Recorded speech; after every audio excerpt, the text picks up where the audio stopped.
Super proud of the guys. Obviously didn't start out the way that we wanted to, but at halftime challenged them. The third quarter in Los Angeles was the one that got us, and tonight come out and only allowed them 17 points in the third. I thought was really big for us. Offensively didn't run with the same pace that we did, but defensively took a bit of a step, but there's still levels to this, and some of the things that you're being asked to do, you go back to old habits, and now we gotta continue to work on it. But more than anything, it's about winning, and then you go back and look at it, and then we'll continue to improve. Doug, first up, congrats on your first win. Thank you, sir. The third quarter, you got a couple of texts there, and I don't know, the last couple of weeks, it seems like your team has allowed that to seep in, and they aim their angst towards the officials too much. Yep. How did you get them to focus and kind of get through that, especially pulling De'Aaron to the side? I promised Shannon I wouldn't cuss anymore, so we brought them all in. Like, it's part of what I want them to understand is it's us. So lock arms, let's get in here and let's have a conversation about what it's gonna take to take the next step. And part of it is facing adversity, regardless of the whistle or anything like that. And I said, trust me that I will talk to them, I will go at them, I will do everything that I can to shine a light on whatever the situation is. But that can't derail what we're trying to do on a night-to-night basis to improve. The process of us improving is facing adversity, facing those things and overcoming those things. And I said it with different, obviously, verbiage, but the point was, I think, well taken, and we just have to work in that area. That's something that I do not want. I want them to focus on the game, understand the game is hard. You're gonna get a good whistle sometimes you're not gonna get a good whistle. It's part of what happens. And for Kings fans, I think they understand that from the time I was here. Doug, how much from a psyche standpoint did the club and the team just need a win tonight? Bad. I think that, part of one of my messages in the huddle was like, you're going and you're getting close. And Bob Marley would talk about taking a bucket to the well, and you never know when the bottom's gonna fall out. But you gotta keep going. You gotta keep, you never know when it's gonna happen. And we needed that in that way. Like, is that gonna be the thing that makes it happen? Are we gonna still struggle from time? Yes, but the goodwill needed to happen to show that, a lot of things that we talk about we're able to do. Now we need to do it with the consistency, the intensity, and the aggression, and violent aggression, in my opinion, that needs to be there to win games at this level. DC, I know over the course of this season there have been times where the bench scoring and bench production has been lacking. Seems like Trey Lyles is really starting to get going and get the regular season shape with his production.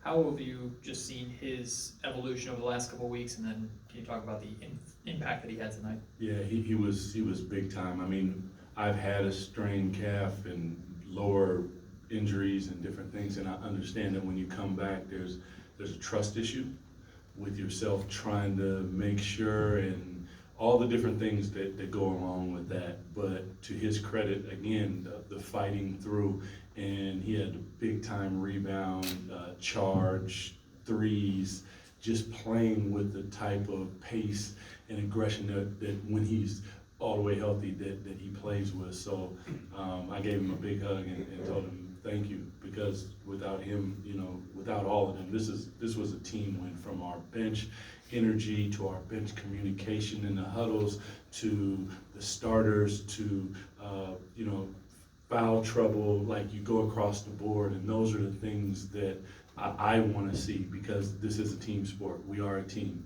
Every single one of us. We had G League guys there. Everybody. This was about everybody. This is not about me. It's about them, and the fact that they were able to overcome. I'm just super proud of them. Coach, congratulations on the win. Thank you, sir. Moving forward, what do you think are the team's biggest challenges? How do you plan to address them? And what can we expect to see that is different than what we've seen so far this year? Well, Hopefully, first and foremost, is a lot of, I think we got 10 or 11 losses by 5 points or less.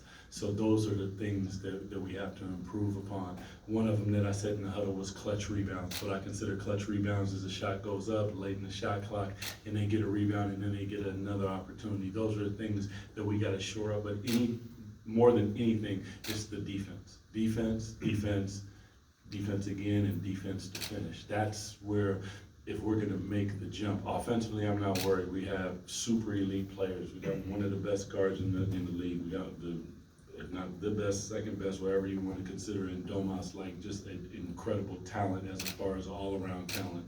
Malik, Debo, like you go down, we have those, but it's going to be up to us to go out and finish the ball games, and more than anything, that's going to be the focus going forward.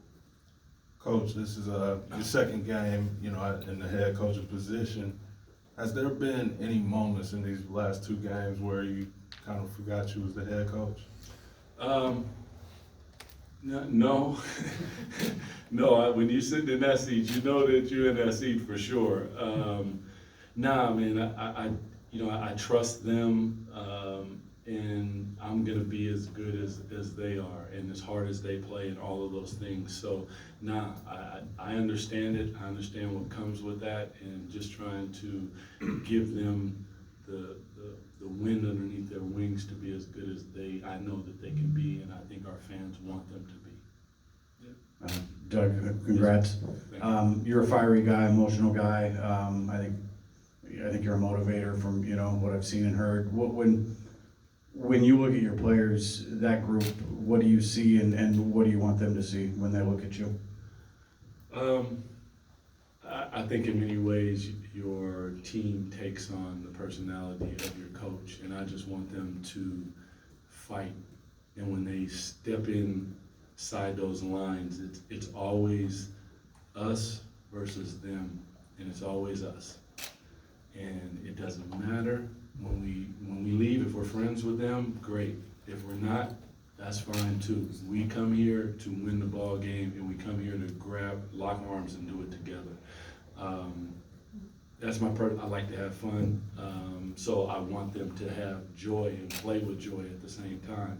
But understand that when it's business, we are getting after it, and that's what I want our fans to feel. So when they come to our arena, they know that there's going to be a sense of pride in what is across our chest and on our back, that we're coming to deliver a product that they can be proud of. Doug, congrats on the, you're on here, right? Yes, congrats on the win. What do you do as a coach and head coach and a coaching staff to help the guys build off this one? It seems this whole season it's been a couple steps forward, a couple steps back. Yeah. How do you really start to build some momentum going into the later part of the season? Well, I would say more than anything for me, like you go and look at the film and you do all those. I try to focus on the positive things, but at the same time understand that it's a process to what we're doing. We take a step, we don't really worry about everything that's going on the outside and the outcome. The byproduct of what I'm asking them to do will ultimately be winning. It's hard in this league. Winning is difficult. So totally understand that. I think they're beginning to feel it, and that's going to be the process that we have to go through on a night-to-night basis. And I'm here for it, and I think that they're ready to do it. Doug, obviously, a win can do so much for even a struggling team, but Yeah. I'm curious for you as a player, people talk about when the game slows down, how much, things become easier. Does that happen for a coach as well? Has that happened for you yet, even in these few days that you've experienced being a head coach? I'll tell you if it does, Sean. Thanks, everyone. You got it. Thanks, Doug. Thanks, Doug. Congratulations.